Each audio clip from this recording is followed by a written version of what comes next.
La teoría de la relatividad especial de Einstein. A todas las teorías físicas les pedimos algunas características.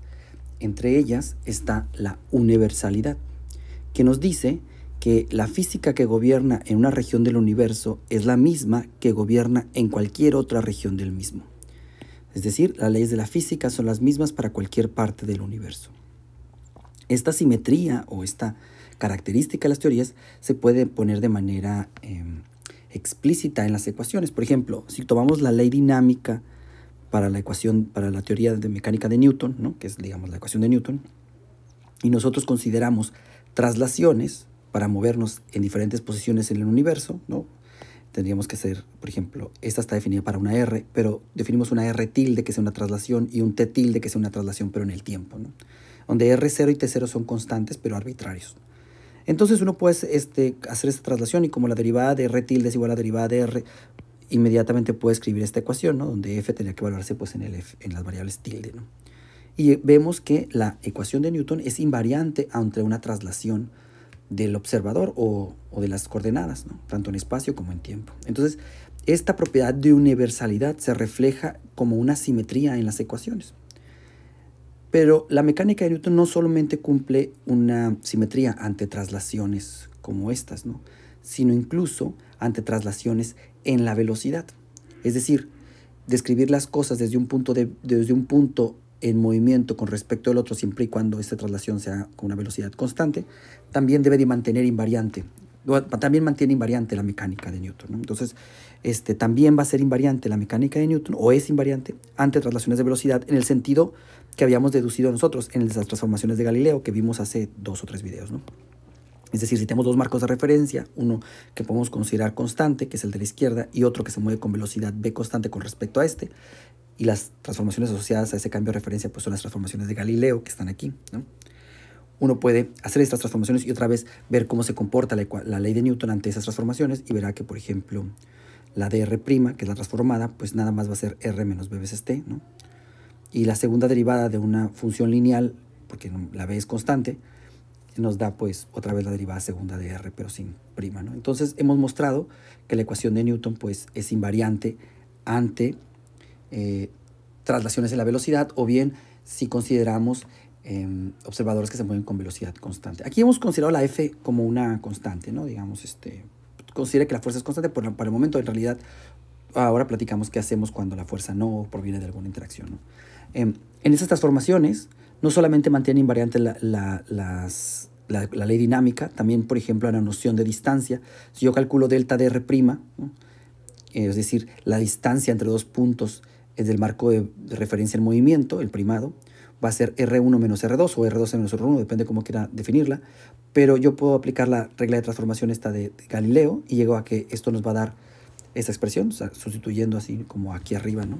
Como está aquí arriba con esta misma regla, ¿no? Que es equivalente a esta, nada más que, sí, igualita a esta, ¿no?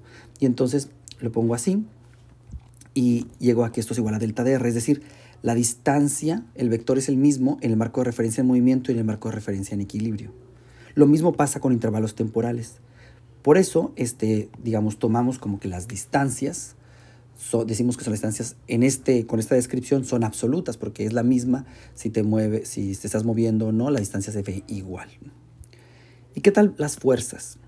Bueno, por ejemplo, imaginemos que en la ecuación de Newton, esta que tenemos aquí, esta fuerza proviene de una interacción electromagnética. Entonces tendríamos que probar si la teoría de electrodinámica es compatible con esas transformaciones. Y eso es lo que vamos a hacer a continuación. Y eso es lo que, digamos, se discutía a principios de 1900, del siglo 1900. Entonces, ¿qué pasa con las fuerzas? Bueno, si consideramos, por ejemplo, la electrodinámica y probamos si también es invariante entre transformaciones de Galileo, es decir, bajo este tipo de transformaciones, va a poder mantener invariante las ecuaciones que gobiernan la electrodinámica, es decir, las ecuaciones de Maxwell. Entonces, aquí voy a considerar, por ejemplo, un marco de referencia, una carga en movimiento, otro marco de referencia que se mueve con respecto al primero a una velocidad nu, y voy a describir digamos, la interacción con un campo electromagnético de esta carga Q, ¿no? Con velocidad BQ. Eso lo hacemos en la siguiente lámina. Aquí lo lo tengo, ¿no? Vamos a considerar un campo magnético B, que es la flecha roja, y un campo eléctrico E, que es la flecha azul. Estamos considerando que fuera una onda electromagnética, es decir, no hay fuentes, entonces pues van a depender del tiempo y el espacio, pero pues eso es una configuración válida para las ondas electromagnéticas no transversales que se mueven, digamos, en la dirección X, dependen de X, pero están orientadas en dirección, una en la dirección Z, la B, y otra en la dirección Y, que es el campo eléctrico, ¿no? Entonces vamos a aplicar las transformaciones de Galileo a estos campos. Primero sobre la fuerza, ¿no? La fuerza que sentiría una carga Q, que está aquí, debido a estos campos, pues sería la fuerza de Lorentz. Y sabemos que tiene esa expresión en el sistema internacional, donde Q es la carga, el E es el campo eléctrico, B es la velocidad y la B, digamos, la B mayúscula es el campo, ya habíamos dicho, ¿no? En realidad, yo tendría que probar esta, digamos, invarianza para cuál es un campo arbitrario, ¿no? Pero como voy a mostrar que de hecho no se cumple, entonces con que tenga un ejemplo donde no se cumple es suficiente, ¿no? Pero bueno, entonces fíjense que este es Q por el campo eléctrico más, pues este producto cruz ¿no? Usualmente lo voy a poner así como el determinante y entonces da Q veces el campo eléctrico en J menos BQ por el campo magnético en J, y esto nos da que esta cantidad de la dirección J. Eso se le marcó referencia en equilibrio. Ahora, ¿qué pasa en el O', que se mueve con velocidad nu? Pues en ese tendría que ser que la ecuación de fuerza se mantenga idéntica, la misma estructura, para que la ecuación de Newton pues se mantenga igual, ¿no? Entonces necesitamos necesariamente que, pues, bueno, yo sí sé cuánto vale la transformación de velocidades porque esta me la va a dar esta velocidad se transforma pues como transforma las velocidades en Galileo, ¿no? Solamente hay una traslación en la velocidad debido a Galileo, que es esta que está aquí, ¿no? Bueno, entonces llegamos a que Q por E menos Q por BQ por B es igual a Q por E' menos Q por la velocidad, que es BQ menos nu, que es la velocidad del marco de referencia, y esto lo podemos escribir haciendo álgebra de esta forma, ¿no? Entonces podemos hacer que se cumpla esta igualdad si pedimos que, por un lado, este término sea igual a no, porque esos son los dos que, no, este no, sería a ¿verdad? Pues son los que tienen la velocidad de Q, que esa es como, digamos, una variable, entonces tiene que ser, para que se puedan, tiene que ser igual a esta, ¿no? Y podemos hacer que el E' se coma a ese término nuevo que aparece, entonces decimos que este otro, poner verde, y este sea igual a este. Si hacemos eso, podemos hacer que se cumpla la ecuación, ¿no? Entonces, esa sería la regla de transformación para los campos, o sea, que E sea igual a E' más Q por nu B' y B igual a B'. Esto lo podemos invertir, ¿no? Sí, solo sí, y podemos despejar E' y B', ¿no? Entonces, el campo magnético se mantiene invariante cuando cambio de marco de referencia, según esta regla, pero el campo eléctrico sí aparece un término que es proporcional al campo magnético, de hecho, ¿no? La pregunta es, ¿esto es compatible con las ecuaciones de Maxwell, ¿no? Que describen los campos? Pues vamos a utilizar lo que se requiere en la ley, digamos, en la fuerza, para ver si se cumple, si las ecuaciones de Maxwell son compatibles con esta petición, ¿no? Tomamos esta ecuación de Maxwell, les digo, deberíamos de probar en las 4, vamos a tomar nada más esta. En este caso no tenemos fuentes, entonces este término se elimina, y no tenemos corrientes, pues no. Entonces nos quedamos que tenemos que expresar estos términos, y con nuestra receta de campo que está aquí a la izquierda, ¿no? Entonces lo hacemos, ¿no? ¿Cuánto es la derivada del campo eléctrico con respecto al tiempo? Pues es nada más la derivada de E, ya no vectorial con respecto al tiempo, en la dirección J, ¿no? Estoy sustituyendo, ¿verdad?, estas expresiones en esta ecuación. Entonces ahora me falta sacar el rotacional de B. Entonces IJK, derivada de X, derivada de Y, derivada de Z, de B, que está en la dirección Z, y me va a dar dos términos, pero B habíamos propuesto que es una onda que se propone en X, entonces nomás depende de X. Entonces este término se elimina y nomás nos queda menos la derivada de B con respecto de X en la dirección J. Y yo, sustituyendo en esta ecuación de Maxwell, ¿no?, pues llegaría a que menos la derivada de B, que es el rotacional, ¿no? O sea, que está aquí se transforma en y la derivada temporal, 1 sobre c cuadrado por la derivada temporal de tiempo, pues se transforma en esta otra, ¿no? Muy bien, eso sería, digamos, la ecuación de Maxwell para esta receta de distribución, digamos, para esta configuración de campo eléctrico y campo magnético. Ahora, si yo lo que quiero hacer, esta sería mi ecuación de Maxwell, le quiero aplicar las transformaciones de Galileo para ver cómo se vería en el marco de referencia primado. Entonces, Galileo nos dice que tenemos que aplicar estas transformaciones que están aquí, estas transformaciones que están acá, ¿no?, a esta ecuación. Y eso nos va a dar la versión de Galileo. Pero entonces tenemos que transformar tanto el b por b', ¿no?, que son las recetas que tenemos acá arriba, y el e por e', pero también hay derivadas, entonces hay que derivar la derivada de x, hay que pasarlo a las variables primadas. Por regla de la cadena, esto es la derivada con respecto de x', de x' en dx, más la derivada con respecto de t' por dt' en dx. Y esto debido a que si yo derivo la t' con respecto de x da 0, o sea, este término de acá se muere, nomás nos queda este, y derivada de x' en x de esta ecuación pues es 1, entonces llegamos a que la derivada con respecto de x es igual a la derivada con respecto de x'. Entonces tenemos que la derivada de x es igual a la derivada con respecto de x'. Ahora falta la derivada temporal, ¿no? Y para esto teníamos que, la regla acá otra vez, la derivada con respecto del tiempo es igual a la derivada con respecto de x', en dt, más derivada con respecto de t', en dt. Esto es igual a, bueno, ¿cuánto es la derivada de x' en dt? Lo podemos ver de esta otra vez esta expresión. Derivamos esta cantidad con respecto de t. Eso nos daría menos b. Déjenme cambiar el tamaño de esto. Esto sería como menos nu, ¿no? Y la dt' en dt pues nos da 1. Esto sería 1. Y entonces nos da que la derivada con respecto al tiempo es igual a menos nu por la derivada con respecto a x' más derivada de t'. Entonces, sustituyendo en la ecuación de Maxwell, llegamos a que el lado izquierdo, pues la b es igual a b' y la derivada de x es igual a la derivada con respecto a x'. Entonces queda idéntico solo comprimado, ¿no? Entonces esto queda idéntico, el lado izquierdo. Ahora, el lado derecho es este otro que está acá.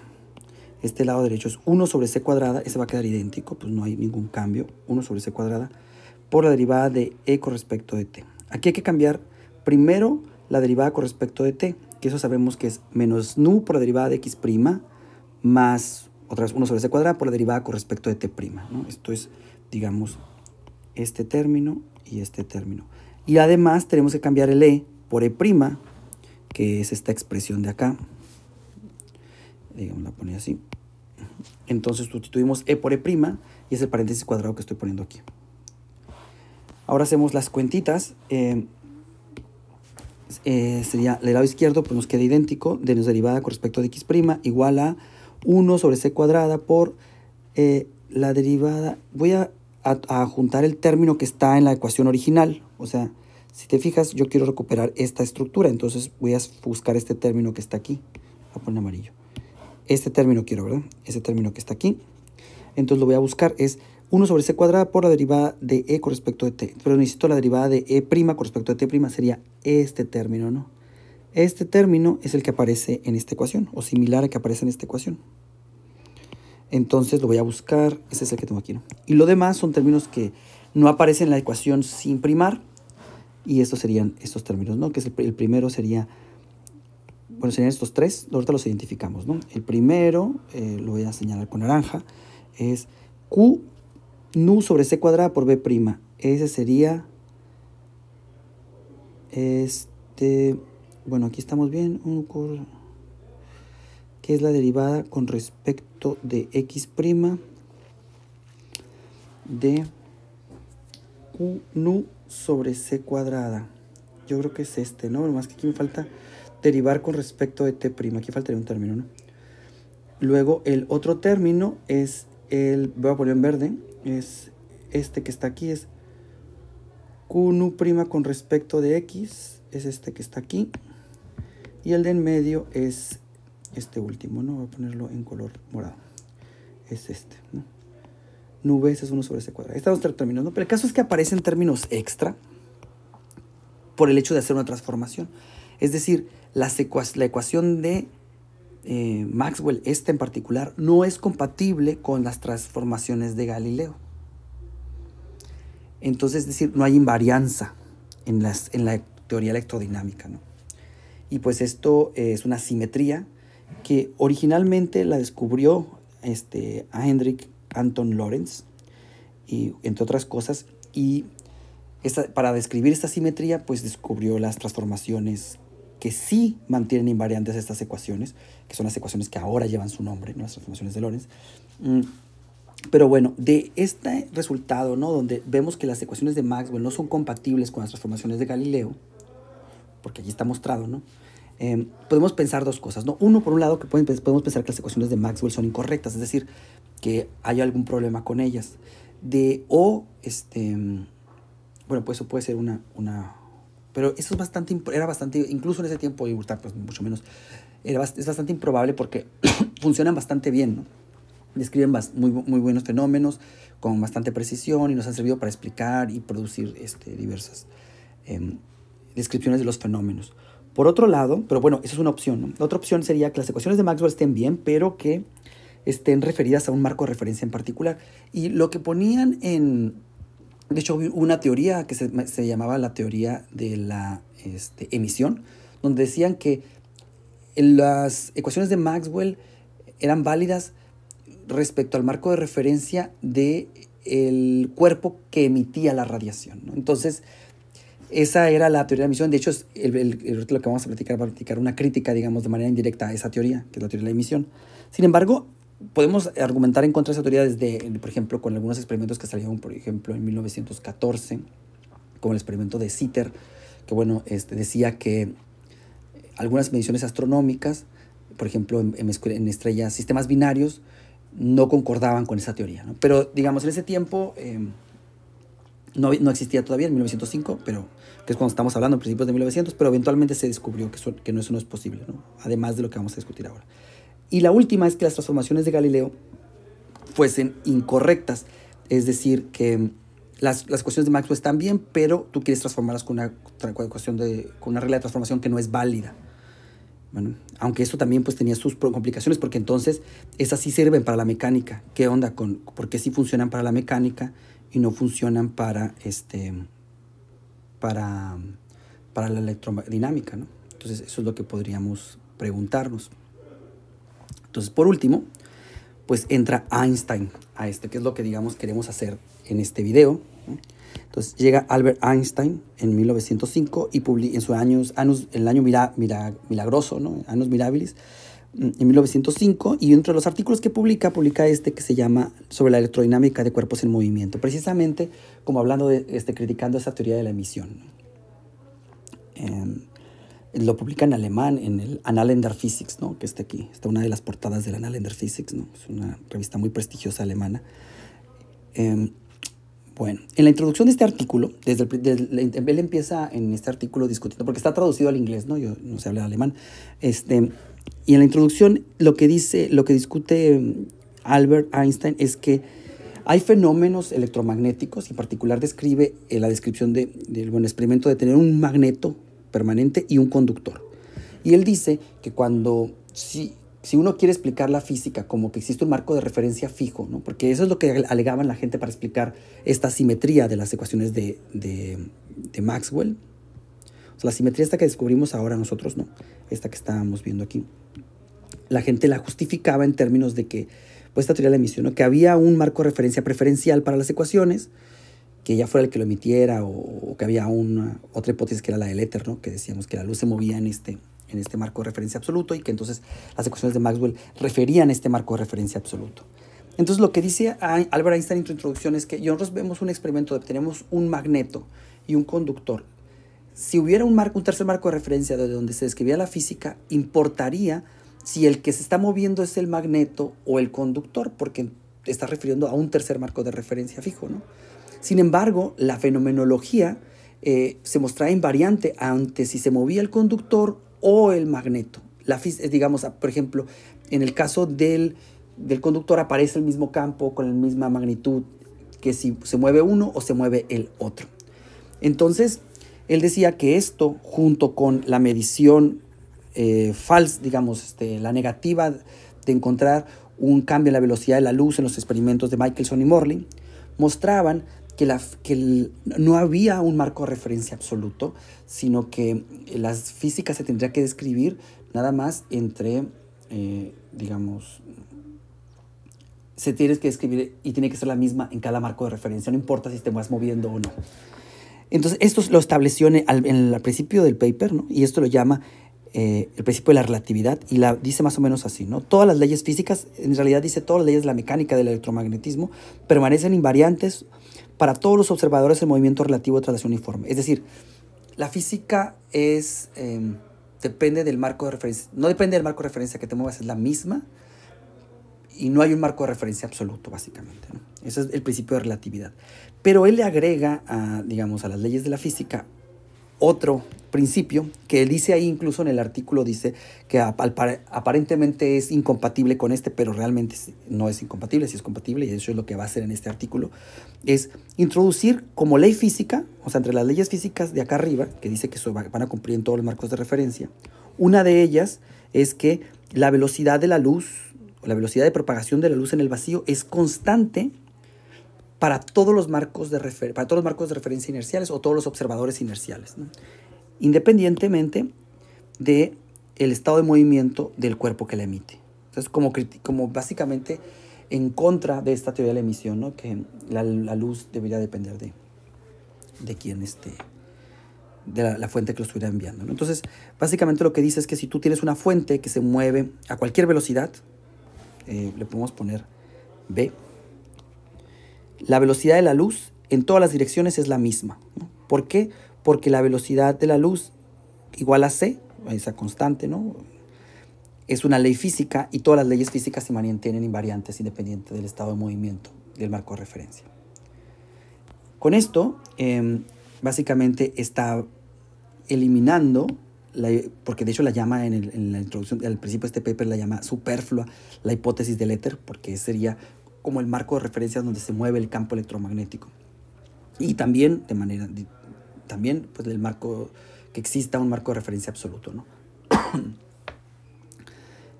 Esto es, digamos, el planteamiento que hace Einstein en su artículo, dicho al principio de su artículo, en la primera página casi ya lo tiene. Y entonces, a partir de ahí, empieza a investigar las consecuencias de aceptar estos dos principios, ¿no? El principio de relatividad y el hecho de que la luz es una de las leyes físicas que se debe mantener invariante. O sea, esto es, digamos, lo nuevo, lo más nuevo, ¿no? De introducir la velocidad de la luz constante para todos los marcos de referencia. Entonces, las transformaciones que son compatibles con que la velocidad de la luz se mantenga invariante para todos los observadores, nosotros ya las dedujimos, y son las transformaciones de Lorentz, que las vimos en un video anterior. Él, de hecho, en el artículo que publica en Analyzer Physics, las vuelve a deducir, ¿no? A pesar de que Lorentz ya lo había hecho antes, ¿no? Y llega, pues, que son las transformaciones de Lorentz, ¿no? Que son las que habíamos visto antes, estas, ¿no? Con otra notación, ¿no? Pero básicamente lo mismo. Y luego explora las consecuencias sobre si bien el electromagnetismo ya vimos que es compatible con esas transformaciones, la mecánica habíamos dicho que era compatible, como la escribimos normalmente, es compatible, pero con las transformaciones de Galileo. Entonces, la pregunta natural es, ok, si las transformaciones válidas son las de Lorentz, estas nuevas, ¿qué modificaciones o qué consecuencias deberían de tener el hecho de que estas sean las buenas en la dinámica de mecánica clásica? Es decir, en la ecuación de Newton que teníamos por acá, ¿no? ¿Cuáles son las consecuencias? Y eso es lo que explora en su artículo. Y vamos a hacerlo en unos videos siguientes, ¿no? Vamos a explorar cada uno de las consecuencias por separado para poder discutirlas a profundidad. Pero les puedo adelantar qué es lo que se viene. Bueno, ¿cuáles son las consecuencias sobre la mecánica, digamos? Podríamos preguntarnos, ¿no? Pues si yo voy a pedir que la velocidad de la luz sea constante, y acuérdense que la velocidad es igual a distancia sobre tiempo, si la c se mantiene constante y la c está definida como la distancia sobre el tiempo, pues entonces ya la distancia y el tiempo no pueden mantenerse absolutos o invariantes, porque entonces no van a poder mantener invariantes esta cantidad. Entonces uno podría pensar que, y de hecho es lo que ocurre, que en esta nueva teoría, con estas nuevas reglas de transformación, ni la distancia ni el tiempo son absolutos. Es decir, los intervalos de distancia y los intervalos de tiempo pueden depender del estado de movimiento del observador. No la velocidad, pero sí las distancias y los intervalos de tiempo. Eso es algo muy contraintuitivo, porque estamos acostumbrados de que la distancia en dos puntos no cambie de si vas a una velocidad a otra. También, si hay un límite de velocidad, es decir, hay una velocidad máxima a la que pueden viajar las cosas, que es la velocidad de la luz, ¿no? o bueno, más bien, si uno pide que la velocidad de la luz sea la misma en todos los marcos de referencia, significa que también es la velocidad máxima para ella. Y vamos a ver qué impone sobre los otros cuerpos mecánicos. Y lo que vamos a ver es que si un cuerpo va a imponer un límite de velocidad, básicamente. O sea, el que tengas una velocidad de luz constante se va a volver un límite de velocidad en el universo. Y para que eso ocurra va a tener que modificarse la ley de dinámica. Y en particular, el término de inercia que está aquí ya puede que se vuelva dependiente de la velocidad. ¿Por qué? Porque para poder imponerlo como velocidad límite del universo, no podemos permitir que un cuerpo se siga acelerando. Y eso lo vamos a ver, esas consecuencias, tanto que la distancia se vuelve relativa, como que el tiempo se vuelve relativo, y como que la masa se va a volver relativa. Sin embargo, la hipótesis, más solamente una anotación, ¿no? Einstein no dice que todo es relativo. No, o sea, sí el tiempo y la distancia que estamos acostumbrados a que no fueran relativos se vuelven relativos, también la masa, pero en realidad lo que él pide es que hay algo que se vuelve invariante en todos los marcos de referencia, y eso se dio cuenta que la velocidad de la luz debería mantenerse constante. Bueno, o más bien, le hizo caso a los experimentos de Michelson y Morley, ¿no? Que eso es lo que mostraban, ¿no? Entonces aquí vamos a detener el video. Bueno, antes podemos, si quieres, hacer un resumen. ¿Qué es lo que hemos dicho? En este video hemos discutido la ley de relatividad y, digamos, incentivamos la necesidad de la misma, mostrando el hecho de que las transformaciones de Galileo no mantienen invariante las ecuaciones de Maxwell. Y entonces había una incompatibilidad, una asimetría entre la teoría electromagnética y la teoría de mecánica. Y entonces Einstein decide tomar como válida las ecuaciones de Maxwell y las transformaciones que respetan las ecuaciones de Maxwell, y lo que hace es tomarlas como verídicas y llevarlas ahora a la mecánica clásica y ver las consecuencias. Y es lo que vamos a ver en los siguientes videos. Y esto sería la introducción a la teoría de la relatividad de Einstein.